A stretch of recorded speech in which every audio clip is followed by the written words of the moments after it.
Podcast Elecciones 2019. A la hora de votar, entender hace la diferencia. Los mejores periodistas de Radio 10, C5N y Minuto1.com te dicen lo que piensan.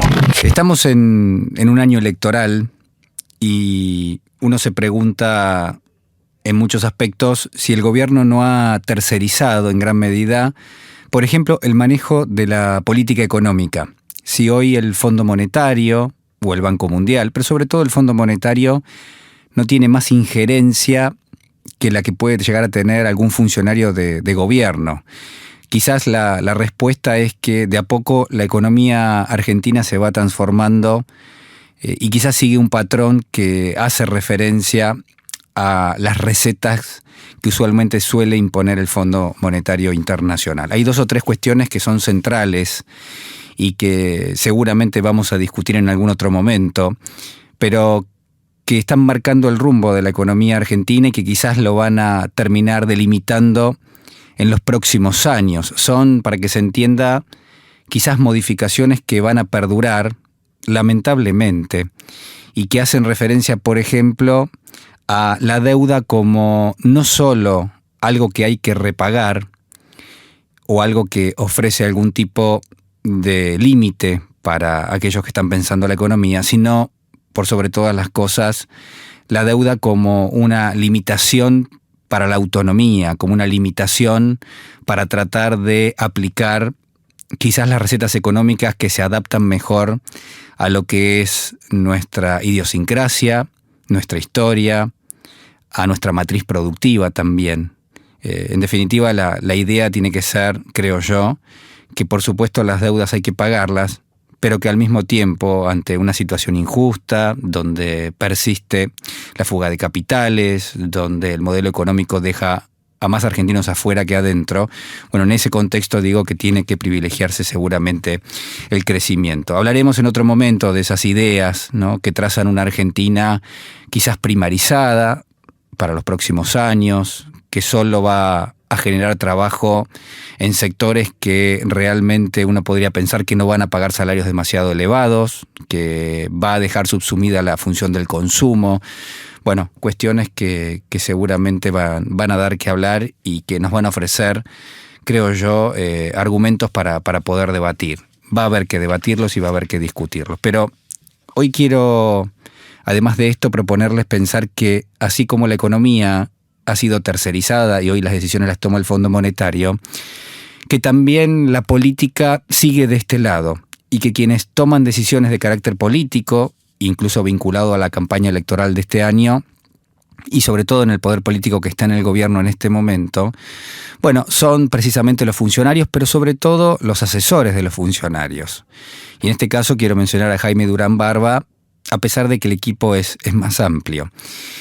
Y solo así se me ocurre que puede llegar a tener vigencia, si es que la política la sigue manejando el equipo del gobierno, que solo así puede tener vigencia determinado tipo de herramientas o argumentos que se utilizaron históricamente en el mundo y que han dado resultados nefastos. Entonces, la pregunta es, ¿cómo es posible que en pleno siglo XXI se sigan utilizando o comiencen a reutilizarse herramientas, estrategias, manipulaciones que ya dieron un resultado tenebroso, si uno quiere, a la hora de analizar la historia política mundial, pero también tenemos nuestro capítulo y es tenebroso también si uno hace el raconto de lo que ha pasado con la Argentina. Se agitan determinado tipo de prejuicios, se instalan temas que muchas veces disparan algún tipo de discriminación o en todo caso generan segregacionismo. Hay dando vuelta un macartismo desenfrenado y esto significa que hay persecuciones por ser distinto o por opinar distinto. En definitiva, si yo tuviese que hacer un resumen, si yo tuviese que condensar la idea, yo les diría que en general lo que anda dando vuelta en esta campaña es el elemento del odio y es el elemento de la violencia, que no son elementos nuevos, pero que curiosamente están siendo reutilizados sobre todo por aquellos que tienen el aparato estatal, que tienen poder a la hora de comunicar, porque obviamente tienen los recursos estatales, y por eso merece una una mención especial. Todo esto me hizo recordar los prejuicios, la discriminación, la segregación, los elementos del odio o de la violencia o del macartismo. Todo esto, les decía, me hizo recordar a un escritor que se llamó Arthur Miller, un gran dramaturgo, y que escribió allá por el año 1950, entre 1950 y 1956, a Arthur Miller le pasa algo y escribe también algo a raíz de eso que le está ocurriendo.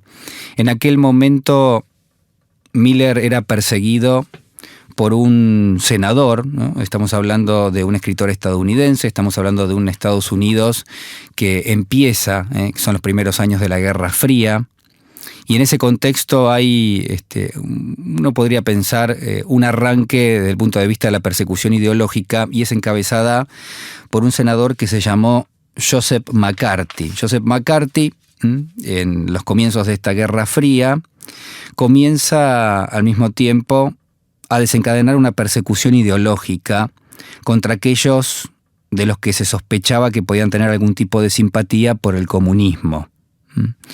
Y entonces uno podría ser culpable, o uno podía ser culpable, no solamente por haberse manifestado a favor del comunismo, quizás, sino por tener cierta simpatía, o por tener algún amigo que tiene o que tenía cierta simpatía.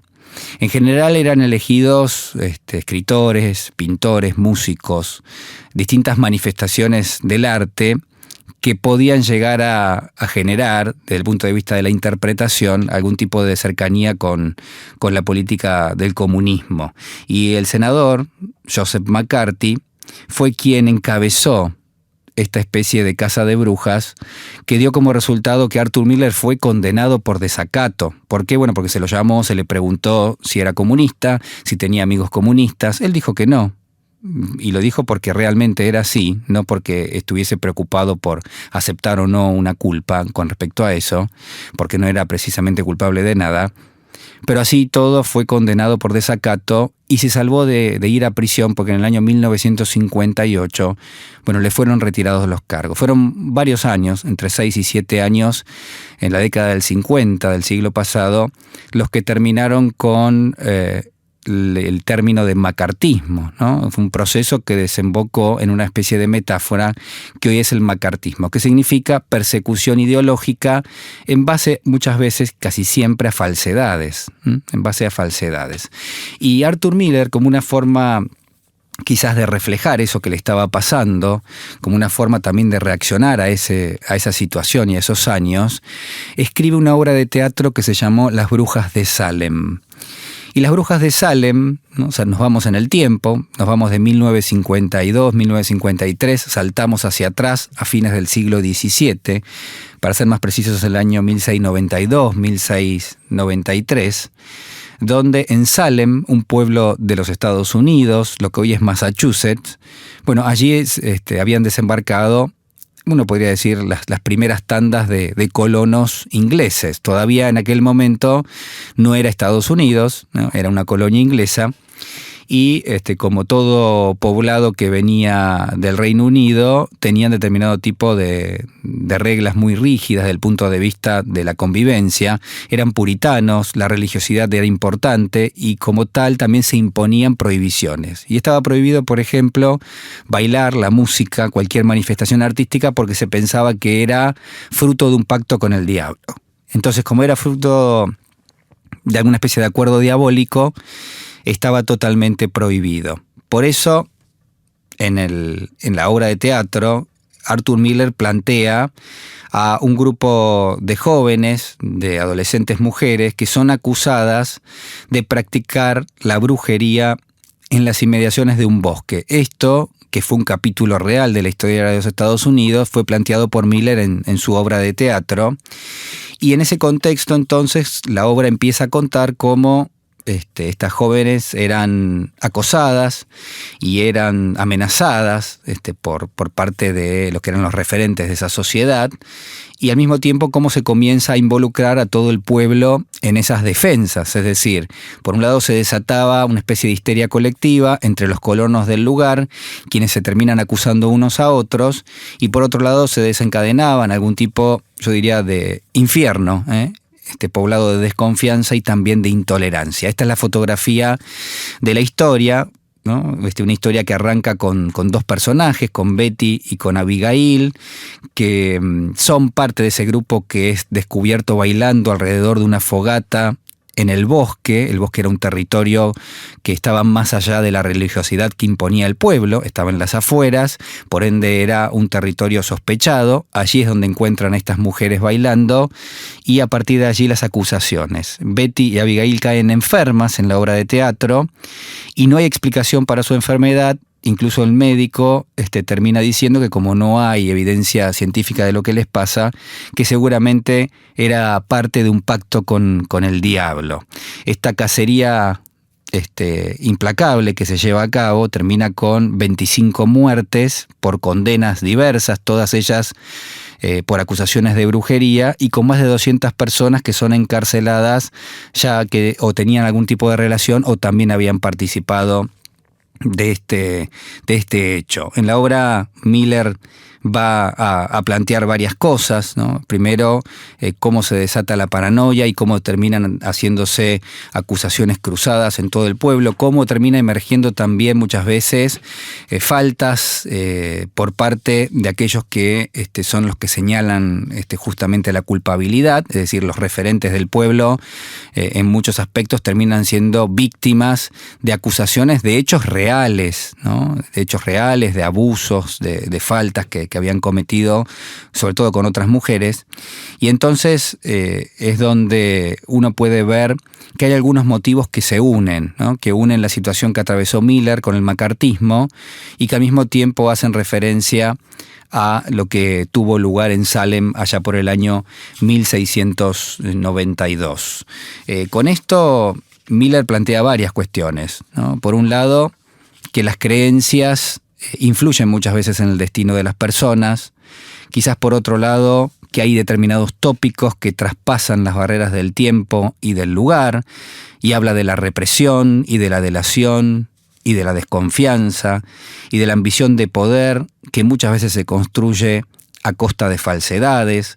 Habla de la persecución, del temor, del honor, del valor, y al mismo tiempo de que todo esto se puede manifestar en cualquier sociedad y en cualquier momento, que a veces hay condenas para personas sin un juicio previo, ¿no? Que esto había pasado también en Salem, y que muchas veces se persigue a las minorías. Pero quizás el detalle, quizás lo más relevante, quizás lo que a mí me lleva a traer a estos dos grandes temas de la historia, la obra de teatro de Arthur Miller, Las Brujas de Salem, pero también la situación de Miller y esta persecución que tuvo allá por la década del 50 del siglo pasado, es decir, el macartismo en estado puro.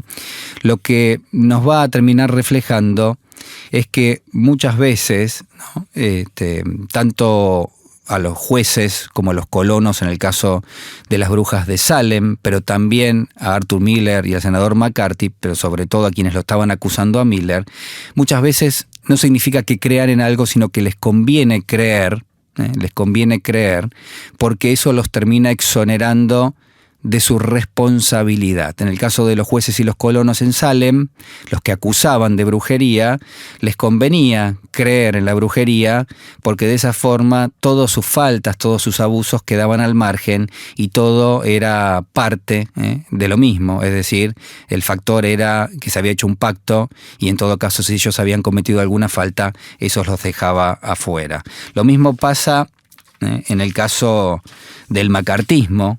¿Por qué? Bueno, porque uno podría pensar que era una especie de estrategia de lucha contra la infiltración comunista en su momento, pero lo que termina revelándose después, a partir de la desclasificación de los documentos que muestran todo este proceso, toda esta década que uno podía considerar infame de persecución ideológica, es que se lo utilizó como un instrumento de poder, que se lo utilizó para eliminar a los adversarios políticos, es decir, el propio McCarthy y su partido lo utilizaron, pero además que se lo utilizó para manipular a la opinión pública, es decir, para hacer empatía con la opinión pública y para acumular poder político. Bueno, todo esto, quizás todo este desarrollo me lleva, y los invito también a pensar, si en gran medida no tenemos algunos elementos de los que hemos mencionado en esta campaña, si no estamos viendo cómo en muchos aspectos el poder político,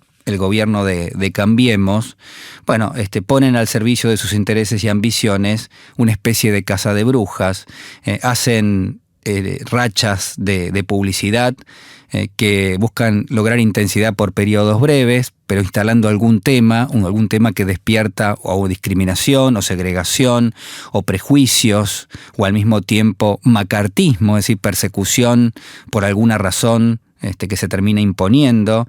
Si lo que ha pasado, por ejemplo, en el caso de las acusaciones vinculadas al comunismo, y si uno podría decir, en lugar de comunismo poner los mapuches, poner los docentes, poner los sindicatos. Fíjense que hay tantas cuestiones que se han ofrecido como debate y que terminan conformando siempre el mismo sistema de identificación, de estigmatización, y después, por supuesto, que en base a eso se termina construyendo poder político. Creo yo, para terminar, que debiéramos hacer algún tipo de reflexión al respecto, que no se puede volver a utilizar herramientas que generaron mucho odio y mucha violencia, que no se puede pasar nuevamente, lo que ya ha pasado, porque hay que generar algún tipo de aprendizaje al respecto. Y sobre todas las cosas, me parece importante que no se puede agitar nuevamente los perjuicios, que no se pueden agitar algún tipo de discriminación, ni siquiera uno podría pensar en tratar de segregar, que no se puede implantar el odio, que mucho menos se puede esbozar el macartismo, la persecución por opinar distinto, y que en todo caso ha llegado el momento de mirar para adelante y de no volver atrás, sobre todo, y aunque le convenga, al gobierno nacional. Podcast Elecciones 2019. A la hora de votar, entender hace la diferencia.